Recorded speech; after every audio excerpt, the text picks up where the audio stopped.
Hello everyone. Optimism was not a problem for most of us.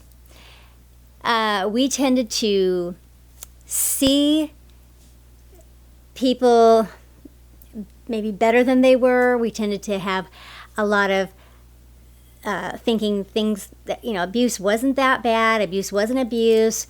We remembered how things were in the beginning and kept thinking they're going to get back to that. Minimized abuse, denied abuse, repressed memories of abuse, and really had, had sort of a, not even sort of, but definitely a skewed idea of what our reality really was and what we deserved and what abuse was and what health was and all of that. And so the first step in for those of us that tended to do that was to really get a clear idea on where we were. Embracing reality is what I call it. I say it again and again, and all over my videos and in my books and everything. I say embrace reality. But here's the key. I don't suggest staying stuck there either. You want to embrace reality, and then just as quickly, you want to imagine a better reality. You want to see things better than they are. So embracing reality means don't see things, don't immediately go to seeing things better than they are. Also, don't catastrophize. Don't see things as worse than they are. Because that's the other reaction that a lot of people can have when they get in these dysfunctional relationships. When you get into relationships with personality disordered people, there tends to be reactions on one of two sides, and either the person tends to, and they're both in an attempt to protect ourselves.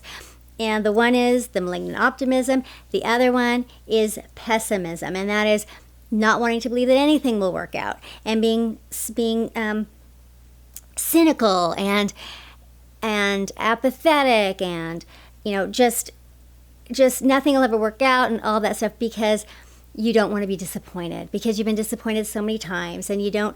And all of these things, all the things that we do, are all in our attempt to feel better.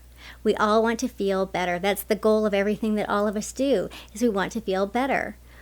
And so, even though it seems really counterintuitive to me, because I'm an optimistic person, the pessimistic person is really trying to feel better. They're trying not to be brutally disappointed. They're trying to protect themselves against wanting something too badly and then being disappointed and crushed. Loving someone too much and then having them not love them back. So either way, so the first step is to see things as they are, not worse than they are and not better than they are. Then, as soon as you can do that, see things better than they are. You have to be able to imagine a better future.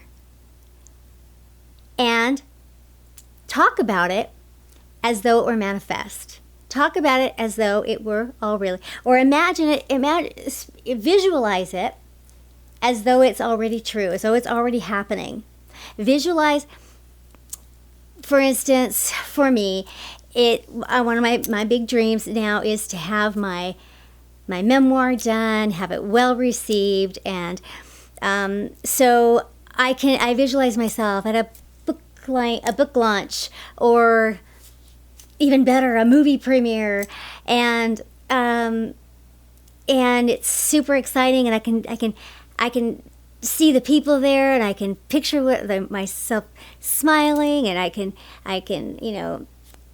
just see the whole. I can smell the perfume in the air. It's a warm night. So those are important visualizations to have, and see that and really make that manifest and talk about it as though it's so. And really important to not sabotage yourself with negative self-talk. And the negative self-talk we do in a way. We do it because we don't want to seem cocky. We do it in a way because we have been. Especially if we've been raised around narcissistic people, we are used to not taking the spotlight, not wanting to make ourselves seem, letting them be the superstar and taking the back seat. And And so being self-deprecating and that kind of thing, and it doesn't serve us. It doesn't serve us. And so a way to break out of that and a way to heal from that is to go ahead and dream on your own behalf. So, so the language of beliefs is really where you have the control.